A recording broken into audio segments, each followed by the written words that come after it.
Hola a tothom! Jo sóc l'Anna, això és Traduint des de Calella i avui us porto les lectures de l'estiu 2021. M'agraden els teus ulls cansats d'haver-se passat la nit entre llibres. Hola, hola! Benvinguts un dia més al canal, moltes gràcies per ser aquí. Avui, com heu vist en el títol, us porto les lectures de l'estiu 2021 i en concret dels mesos de juny i d'agost, perquè el mes de juliol vaig estar participant en el Black History July de Totalibros i teniu un vídeo específic de les lectures que vaig fer durant aquell mes, us el deixo enllaçat per aquí dalt per si li voleu donar una ullada, i això, ja que us parlaré de les altres lectures que he fet durant l'estiu, i a partir d'aquest vídeo ja seguirem amb els vídeos mensuals de setembre, octubre, novembre, però l'estiu l'he volgut englobar així amb un vídeo sencer, tot junt, i això, i són un total de 3 lectures, una que em va agradar molt, altres que van ser una mica més així. Ara les comentarem. M'agradaria que als comentaris em diguéssiu què heu llegit durant l'estiu, quina ha sigut la vostra millor lectura o la vostra pitjor lectura, el que vulgueu, alguna cosa relacionada amb les lectures que heu fet durant aquest estiu, i això, i si heu llegit algun dels llibres que comento, doncs també que em digueu la vostra opinió, o si el teniu apuntat per llegir més endavant, el que us vingui de gust comentar. Comencem. El primer llibre que vaig llegir al mes de juny va ser La balada del cafè trist, de Carson McCullers, un llibre de l'Altra Editorial amb traducció de Yannick Garcia. Aquest llibre el vaig llegir amb el Club de Lectura de l'Avinentesa. Jo ja el tenia comprat, me'l vaig comprar l'any passat, diríem, allò de llibreries obertes quan estàvem confinats per Sant Jordi, però encara no l'havia llegit i casualment va tocar llegir aquest llibre i dic, mira, així aprofito i el llegeixo i el comentem, que aquest llibre em va agradar molt poder-lo llegir justament en un club de lectura, perquè és allò que quan llegeixes dius, em sembla que no estic acabant d'entendre algunes coses o et falta una mica, no ho sé, treure una mica de suc, i em va agradar molt poder parlar d'aquest llibre amb tota la gent que ens vam trobar. Però bé, això, per si no coneixeu aquest llibre, jo no havia llegit mai Carson McCullers ni l'autora, sí que ara tinc ganes de llegir-la en format novel·la, perquè això és un llibre de relats, té unes 200 pàgines, però hi ha un relat, el primer, que es titula precisament La balada del cafè trist, que té unes 100 pàgines i la resta són uns quants relats més curts. Jo ara feia bastant que no llegia relats, vaig tenir una època que llegia molt Quim Monzó, l'Empar Moliner, alguns relats també de Murakami, i ara feia bastant que no, i també em va agradar retrobar-me amb aquest gènere. I bé, com us deia, en aquest llibre en concret em va agradar molt poder-lo comentar amb les companyes del club de lectura, perquè, no sé, hi ha relats, en els més breus sí que potser veus una mica més el tema o el conflicte, però en el de La balada del cafè trist hi passen bastantes coses, algunes una mica abstractes, i quan estàs llegint penses, ostres, no sé si estic entenent ben bé què em volia dir l'autora, no? I bé, no us vull fer una sinopsi, òbviament, de cada relat, però bàsicament perquè sapigueu de què va La balada del cafè trist, tenim l'Amèlia, es diu, sí, l'Amèlia, que regenta el cafè d'un poble dels Estats Units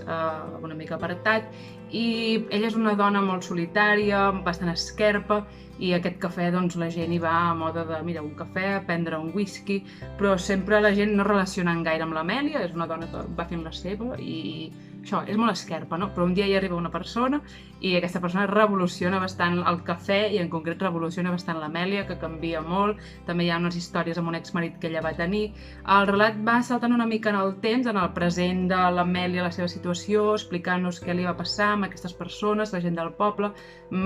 coses bastant estrambòtiques que això em va agradar molt poder comentar segons què amb les altres persones que van llegir el llibre, però no, molt, no sé, una autora que m'ha agradat descobrir i que us animo a provar de llegir-la si no ho heu fet, precisament doncs, amb els relats, que són uns petits tastos, no? I això, si algú l'ha llegit en format novel·la, m'agradaria saber quina em recomaneu. Diria que Un cor massa gran, o alguna cosa del cor, és un dels seus llibres més famosos, us deixaré la coberta per aquí. Però això, si heu llegit llibres d'aquesta autora, doncs m'agradaria que em féssiu les vostres recomanacions i així la puc seguir descobrint. I bé, només dir-vos, per si heu llegit aquest recull de relats, doncs, o el voleu llegir, quins han sigut els dos que em van agradar més, com ho vaig apuntar, i són El passavolant i Un dilema domèstic. Això només, per si ho voleu saber. I això, que molt interessant aquesta lectura, i a veure si segueixo descobrint l'autora. La següent lectura que vaig fer va ser Atrapa la llebre, de l'Anna Bastasic, un llibre d'edicions del Periscopi amb traducció de Pau Sanchís Ferrer, un llibre que, per increïble que sembli, em va tocar en un sorteig que va fer l'escola Bloom a Instagram, diria, i això, em va tocar i al cap d'uns mesos vaig dir vinga, llegim-lo. I el que em va passar amb aquest llibre és que jo hi vaig anar amb unes expectatives zero, o sigui, ni baixes ni altes, nul·les, no sabia què esperar-ne, no sabia gaire de què anava, només el que diu aquí, que tampoc és gaire cosa, em cridava l'atenció, però no en sabia Gairebé res, i això sí que em va agradar. Quan vaig acabar el llibre vaig pensar que bé haver-hi anat, doncs això, amb expectatives zero,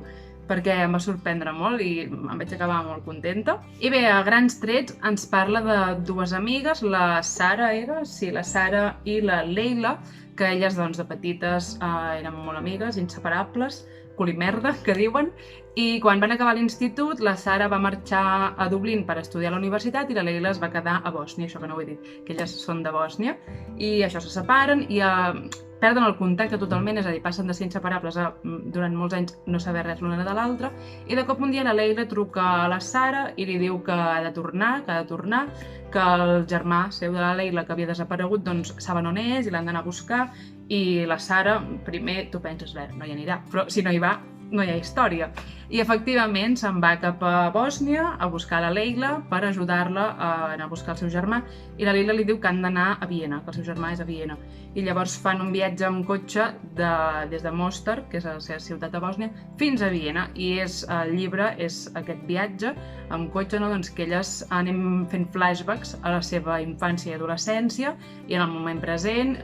veiem com era la seva relació quan eren petites adolescents, com és ara en el moment que s'han retrobat 12 anys després, què passa quan es retroben, com és la seva relació, comentaris que es fan, això, i com era la seva amistat, que ja us avanço que era una mica tòxica, que aquesta amistat m'ha recordat de Panza de Burro, si l'heu llegit. Les dues protagonistes tenen una amistat bastant similar, però això, tampoc us vull avançar res del contingut, però m'ha agradat molt això, que l'autora va intercalant aquests moments del passat amb moments del viatge del present. Sobretot em van agradar, a l'estiu fa molt, em van agradar molt els flashbacks del passat, la manera de narrar de l'autora,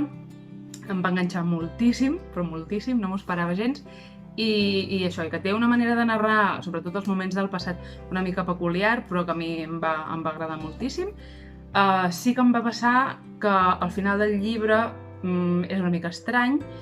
i després vaig estar buscant informació. No és el típic llibre que quan acabes dius necessito buscar-ne ressenyes, textos, articles que en parlin, i sí que és un llibre que es veu que té bastanta influència d'Alícia en el País de les Meravelles. La llebre del títol doncs, seria la mateixa llebre que veiem a Alícia al País de les Meravelles, i jo només n'he vist la pel·lícula de Disney fa molts anys, no era de les meves pel·lícules de Disney preferides, no me la sé gaire de memòria, i el llibre no l'he llegit. Llavors crec que potser aquí m'han faltat certes referències per entendre sobretot al final del llibre, i potser hi ha referències al llarg de la història que tampoc he captat, però això no ha fet que no gaudís de la lectura, sí que al final em vaig quedar una mica així com no ho entenc, però res, la resta del llibre em va agradar moltíssim, la lectura va ser molt àgil, m'ho vaig passar molt bé, i em va semblar molt interessant l'amistat de les dues protagonistes, tot i ser tòxica, em va semblar molt interessant i em va agradar molt descobrir-la. I passem ja a l'última lectura que vaig fer a l'estiu, que és 10 oques blanques de Herbrand Bakker, un llibre de Raig Verd Editorial amb traducció de Maria Rosic, que aquest llibre no m'ha agradat. O sigui, jo aquest autor, ara us explicaré de què va, però jo aquest autor el vaig descobrir fa uns anys per això de l'anècdota que la traductora es diu Rosic, igual que jo, i hi va haver 2 llibres que em van agradar molt, que són A dalt tot està tranquil i